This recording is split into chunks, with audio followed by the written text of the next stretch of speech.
Yon mga ka-brother, samahan nyo ulit ako sa ating video. Huwag nyo nang pansinin yung papel dyan, props ko yan. Yon mga ka-brother, magpiprint nga pala tayo ngayon dito sa flatbed. Stainless ang ating project ngayong araw. Unahin na natin i-set up sa computer. Lagyan natin ng outline para madali natin ma-print. Guide yan mga ka-brother, para sa ating gagawing stainless steel. Dito mga ka-brother, inuuna namin ang pattern para meron kaming guide, yung outline. Yan, print muna tayo ng pattern ng stainless para maganda yung pagkalapat natin, hindi tabi-tabingi. Yun mga ka-brother, pagkatapos ng pattern, ready na natin tong file. Yan, 7 na pirasong gagawin natin na stainless print. Tapos mga ka-brother, okay na yung file, sunod natin itong stainless. Linisan muna natin para maganda yung pagkaka-print natin. Mga ka-brother, kailangan muna natin linisan ng ating materials. Kailangan natin punasan para pag na-imprinta natin, wala siyang expose. Hindi kasi maganda mga ka-brother tingnan ang isang imprenta pag mayroong expose. Kaya kailangan talaga muna natin linisan yan. Mga ka-brother, ito nga palang flatbed ang masasabi kong pinakamadaling gamitin na machine dito. Alam mo kung bakit? Hindi na ako naakyat.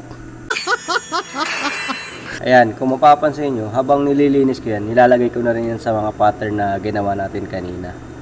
Kasi alam nyo mga ka-brother, pag hindi ko pa nilapat yan, mahahawakan ko ulit. Pupunasan ko na naman, edi na ulit na naman. Tapos biglang dadating yung boss mo, sabihin sa'yo, "Yala, Bibi, sura-sura." Ay naku, gir-gir na naman talaga.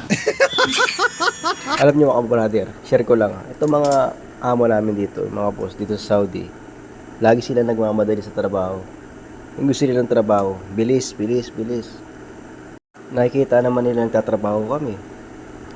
Tapos mamadaliin ka pa. Kaya mga ka-brother, natututo na kami sumagot sa kanila.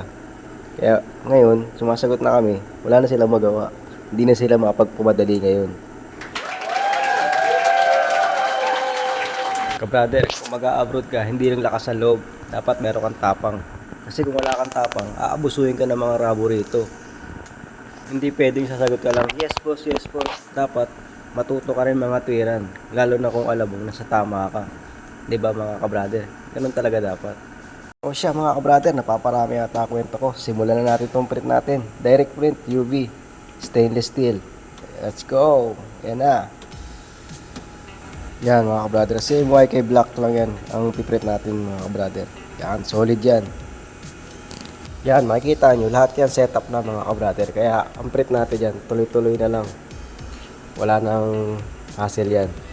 Konting check-check na lang. Yan. Mga ka-brother, maraming salamat po ulit sa mga suporta nyo. Hanggang sa muli. Salamat.